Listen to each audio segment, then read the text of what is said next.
Welcome to Hub City Now with your host, Tyrone Tony Reed. Sponsored by Styles Menwear, the future of fashion, the City of Brownsville, Baskerville Funeral Home, and R&R Custom Wheels and Tire Express. Hello and welcome to Hub City Now. This is your host, Tyrone Tony Reed Jr., and we are here today with Pepper Pratt, who is the Executive Director of Youthtown, and Cynthia Wright, who is with the Mid-South Horse Show Association. And there's a 30th annual charity horse show coming up, which we'll be talking about, which will be benefiting Youthtown. Before we get into that, I want to introduce Pepper Pratt and Cynthia Wright to the audience. Pepper, how did you get into, where are you from before? Grew up in Henderson, and I've lived in Jackson most of my life, but was really probably destined to become one of our Youthtown kids when I was a teenager, and that had some intervention, by some loving people, primarily a youth minister when I was back in my teenage years. Mm-hmm. But at some point knew that I wanted to do counseling, and done that professionally for a long time now. Okay. And have actually been at Youthtown twice. This is my second time to be there. I was there as a program director back in the late 90s and early 2000s. And was about 12 years or so in private practice, and then came back as executive director in 2013. Okay. And Cynthia Wright, tell me a little bit about you. Where are you from? And I grew up in Memphis and that's where I'm from. Moved to, all right, good city, good city. And went to college in Jackson, Mississippi, at Millsaps, and am a mother and have 4 children and 4 grandchildren, Mm-hmm. and am a horse lover. I've shown for about 25 years competitively. Wow. Right now I'm not showing. I think I'm getting just a little bit too tired for the process. Okay. But I've been associated with the Mid-South Horse Show Association now for right at 25 years, and been on and off their board and worked on many horse shows, and just love to be with the horses and the people that love the horses, and that's kind of how I got where I am. So. Okay.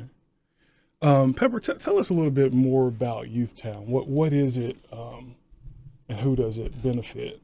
Sure. Youthtown's been around since 1962. Got started back in the early 60s with a group of families that were out south that were they had a reputation for helping other families that may not have been able to keep a child at home. So in some cases, the people didn't have enough resources to allow the child to stay at home, or in some cases, there may have been some neglect or abuse.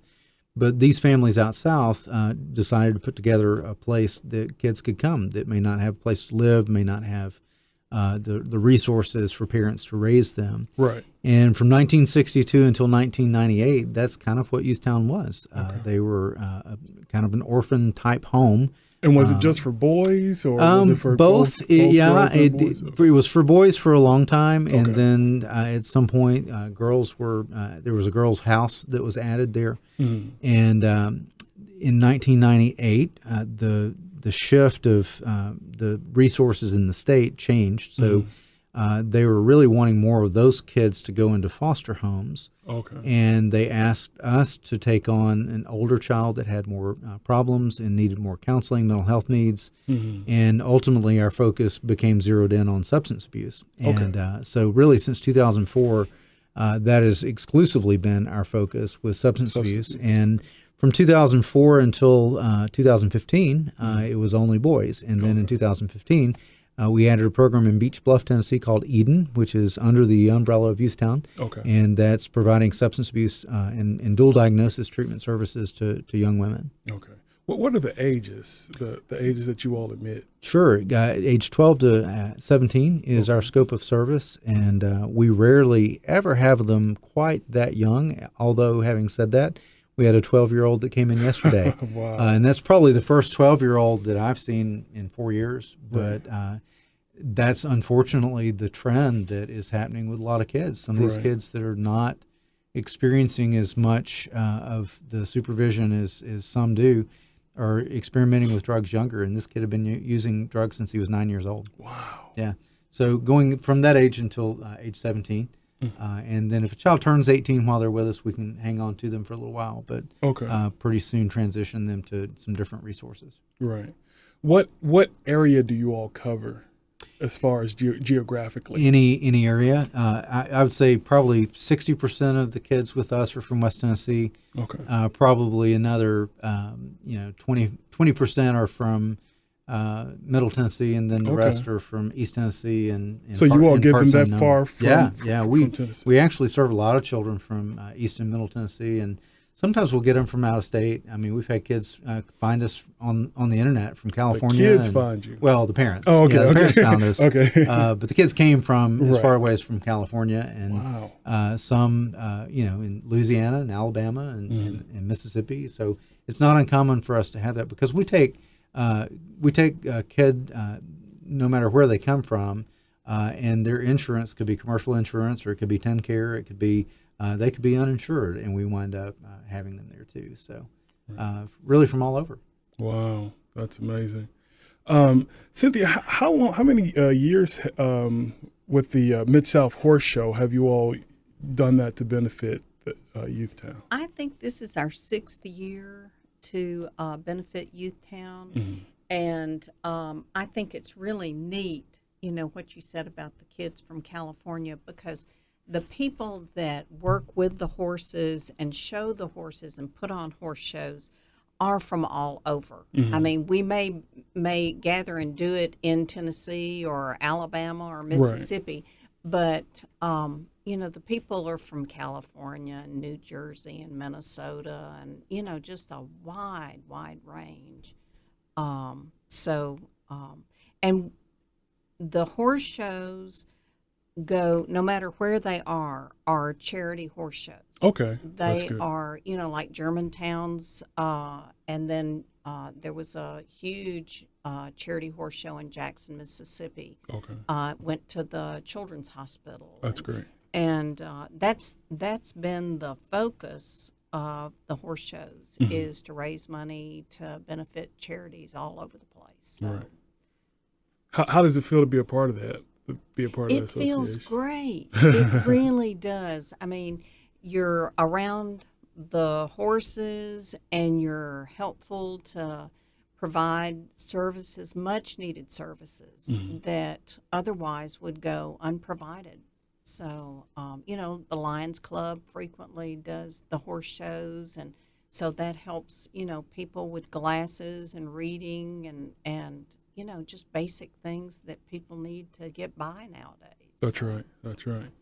Well, we're going to take a quick break, but when we come back, we're going to talk more with Pepper Pratt and Cynthia Wright about Youthtown and the Mid-South Horse Show Association's 30th annual charity horse show, which will be Saturday, July 8th at 6 p.m., rain or shine, free admission. There are going to be pony rides, petting zoo, silent auction, and a great concessions, and it'll all be benefiting Youthtown. So we will be right back in just a few minutes. Hello and welcome back to Hub City Now. I'm here with Pepper Pratt, who is the Executive Director of Youthtown, and Cynthia Wright with Mid-South Horse Show Association. Pepper, tell us a little bit about what it's like for a child from the beginning to the end in the Youthtown program. When a child comes to us, they're always fearful. They're not sure what to expect. They, think they're in lockup, and that could be furthest from the truth. They're not locked. No part of the campus is keeping any child in. Right. But we're on 250 acres just south of Jackson and Pinson, Tennessee, and we've got a beautiful 30-acre lake that's there, and we have a fairly good ratio of staff to kids. So a child comes and learns quickly that he has his own room, and he doesn't have to have a roommate. He has to share a bathroom with just one other boy, but and then comes to find out that it's it almost feels like church camp when they're there, because there's just a lot of activity that they have. They're just in some wide open spaces, and many of the kids are not used to that at all.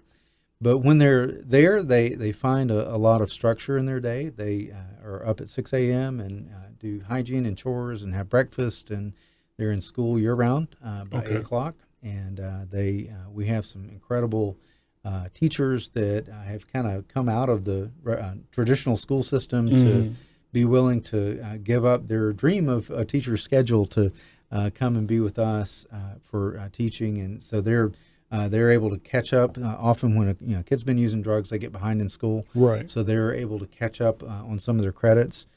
We probably had a dozen kids graduate high school this last year from our school. That's awesome. And so school is the order of the morning, and then they have lunch and a little more school, groups in the afternoon. So we have about 6 or 7 licensed therapists that kind of rotate in doing groups that are going to address alcohol and drug issues. They're going to address life skills. They're going to address social skills, emotional kinds of issues that kids are having there too. Right. And then they have dinner and some activities in the evening, and they're usually ready to go to bed at 9 o'clock each night. But average length of stay is about 75 days. So kids come to us knowing that it's a 60 to 90 day program, and very few stay beyond 90 days, but most between 70 and 80 days is about the length of time that they're there. So while they're there, they have individual counseling, group counseling. We have the families are involved. We get the families to come out for family sessions, and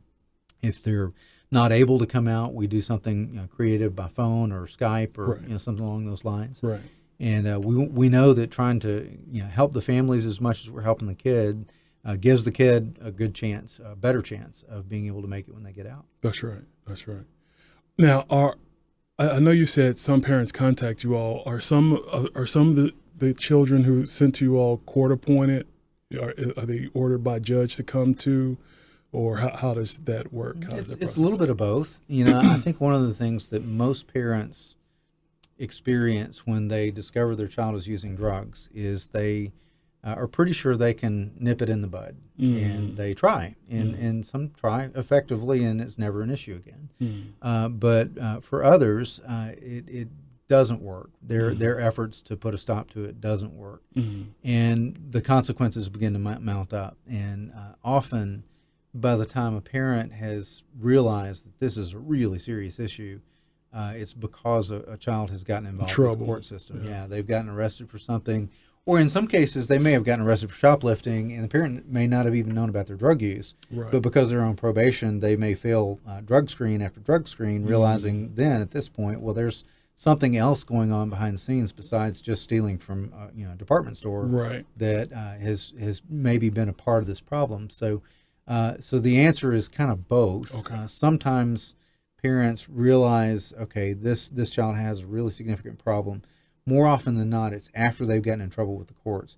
So most of the kids that are with us are not in state custody yet, but it's their last stop before they go into state custody, because the court-appointed or the court-referred child has been strongly encouraged by a judge to complete treatment, or worse things will happen, and that next step is usually going into state custody, which a child can be in state custody until they're 19 years old. Wow. So it's a long time. What made you want to be a part of this? Well, like I said, I grew up in a kind of life where on the outside all of the things seemed to be in place. I was in school, I was in church, but even as a teenager, there was a period of time that I was doing other things on Friday and Saturday night that did not show up on Sunday. Right. And that was really by God's grace that worse things didn't happen to me. And I had a youth pastor that just began to take me aside, took me under his wing, began to mentor me. And I began to see that there was another life that could be lived, and would not have experienced that had someone not spoken into my life. Right. So I think that was kind of the foundation from which my desire to work with kids got started. Right. Because somebody did that for me, so I wanted to be able to do that for someone else, and have been able to do that most of my career. And now, oddly enough, as executive director, I probably do that less than any other time because I'm trying to make sure the lights stay on. That's right. But I get the chance to lead others who are doing that, and that's a wonderfully rewarding experience because the staff that we have is so talented, and I'd say second to none in the state. Right. So, how did you all end up getting partnered up, or how did you hear about Youthtown? Well, I'm one of the board members. One of the board members said, "Hey, we need somebody to be the recipient for our horse show because we had our previous benefactor was, I guess, just tired of messing with us or working with it, and because it is a lot of work." Right. And so they said, "Well, what do you think about Youthtown? They do really good work." Mm-hmm. And so we were like, "Yeah, that works for us. Mm-hmm. We're delighted." Mm-hmm. And so I mean, that's how we got to work with Youthtown, needing another beneficiary, Mm-hmm. and we're just so delighted that. I mean, we may not raise that much money in the large scope of things, but that a huge number of people learn about Youthtown Right. by going to a horse show or hearing the events advertised on the radio or the Right. television, Mm-hmm. and that piques their interest. That's right. That and there have been some nice gifts that have come to Youthtown because somebody learned about it at the horse show. That's right. So That's great. That's great. fabulous. That's It's, from where we're sitting. Mm-hmm. That's just kind of what it's all about. Opening the door for people to That's give right. back. That's right. That's right. All right. Well, we're going to take another break, and when we come back, we're going to let you know where the Mid-South Horse Show Association's 30th annual charity horse show will be, and we want to urge you all to come out and support the show and support Youthtown and find out more about them. We'll be right back in just a moment. Hello and welcome back to the show. We are here again with Pepper Pratt, Executive Director of Youthtown, and Cynthia Wright, who is with the Mid-South Horse Show Association. The 30th annual charity horse show, which will benefit Youthtown, will be Saturday, July 8th at 6 p.m., rain or shine, free admission at Pugh Bourne Park, which is 343 Oakfield Road in Jackson, Tennessee, 38362. That's Pugh Bourne Park, 343 Oakfield Road in Jackson, Tennessee. I'm looking at a flyer right now, and it says Jubilee's Awesome Dream. Is that the name of the horse? Or That's the name of that horse that's Okay. on that flyer. And is a world champion and two-time reserve world champion. Wow. Yes. Wow. Yeah. We have a lot of really fine horses that will come and show at this show. Right. And have had the reigning world grand champion from the national celebration, he was a history maker. He was the first horse in almost 60 years to win the celebration 3 years in a row, Wow. back to back. Wow. And he was an awesome horse also. It's really neat because Youthtown is a Christ-centered program. That's right. And so many of the people that are in the association are disciples Right. of Jesus. Right. And I mean, just like the people that have done sponsored the cover for the last couple of years, that's the reason they have sponsored the cover is because they just really believe in making disciples for Jesus. That's right. And that a lot of the sponsors for the show are church friends. Mm-hmm. So it's a huge emphasis on being Christ-centered. Right. And the things that the kids that we have for the kids to do, like the pony rides.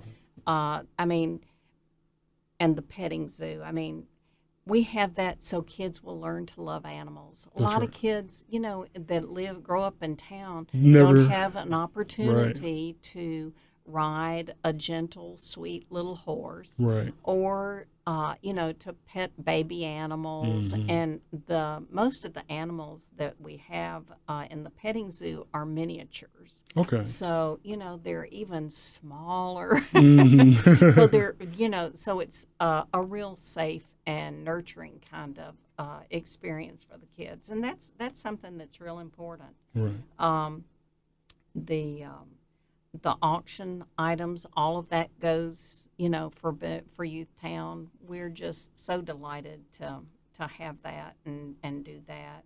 We have a stick horse class, for children that are not tall enough or big enough to ride a horse. Right. So that's how we start off, is with a stick horse class. So bring your broomsticks. Or if you have a fine, fancy stick horse. Well, is there anything else you all would like to say about the event or about Youth Town that you feel people should know? Yeah, just kind of like Cynthia was saying, at Youth Town, I mean, we are a substance abuse treatment program, but our mission is not just to give kids the tools of recovery, but to help them toward irreversible life change that only comes through Christ. Right. So that is our DNA. That's really who we are, and it's not just a nonprofit organization. It's a ministry that people are welcome to get involved in. And if you've never been to our campus, we would invite you to come, because we love having guests. They're there.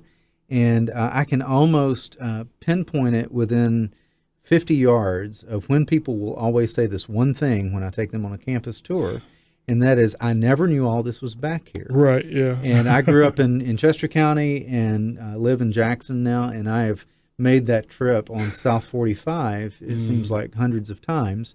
And many people make that trip and have never seen anything beyond what you can see from the road. Right. So we would love for you to come out. Let's take you on a tour. There are volunteer opportunities for you as an individual, for maybe church groups or civic groups that come out all the time, and they put their hands on certain things and build things and clean things and power wash things, and we're always grateful for that. Right. And then we are certainly grateful for anybody that would want to partner with us financially, because we go the extra mile for the kids that are with us. We serve them beyond what we get paid to serve them. Right. And that is so valuable when we have people that, like the Mid-South Horse Show Association, that wants to get in on that and make a contribution to us. That's going the extra mile for the kids that are there. That's right. And whether it's that person or the person that wants to give $5 or $10 a month and commits to that for a period of time, that really goes a long way and helps a ministry like us to be able to do what we do. That's right. Well, how can they contact you all? Sure. Our website is the easiest way. If you can just remember Youthtown, put that in a Google search, and everything that you need to know will come up. Okay. But it's youthtown.net, and you can go to the events page on youthtown.net, see more about the horse show. And also coming up, probably launching either today or tomorrow, is going to be a podcast that's going to be on our website at youthtown.net. Okay. And what we're aiming to do, and this is part of why we're involved even with the Mid-South Horse Show Association, we want to be involved in the community and help the community. Even though we may not serve your child specifically, we want to help parents. We want to help anybody that's in a relationship. Right. So the name of the podcast is called Storybook Family, and we're just going to tackle issues of family life. The first 6 podcasts are going to be with some of our talented staff talking about the balance between love and discipline as a parent. So, that's awesome. It's not specific to substance abuse per se, right? As much as we're just trying to help families. That's right. So go to our website and find, you'll see a podcast page on our website, and it's about 20 minutes long, and you're welcome to tune in and listen to it. And if you benefit from it, let us know. All right. Thank you all so much. Thank you, Pepper Pratt. Thank you, Cynthia Wright, for coming on the show. We will make sure that information is up on our Facebook page so you all can get direct access to that. Make sure you go out to the Mid-South Horse Show Association's 30th Annual Charity Horse Show, Saturday, July 8th at 6 p.m. free admission at Pugh Bourne Park, 343 Oakfield Road in Jackson, Tennessee, which will be benefiting Youth Town. Make sure you go out and support this wonderful organization. I've had the privilege of covering them for the Jackson Sun in the past, and I've actually toured. And like he says, once you go out there, you're like, I didn't know all this was back there. But it's an amazing opportunity for you to do what God has called you to do, and that's to help others and bring others to Christ and let people know that you love them, because that's what we need to know. We need to know that God loves us and that other people love us too. So you all have, thank you all so much for tuning in every week. Thank you to our sponsors, the City of Brownsville, Styles Menswear, R&R Custom Wheels and Tires, and Baskerville Funeral Home. Thank you all so much, and you all have a blessed week. I'll talk to you later.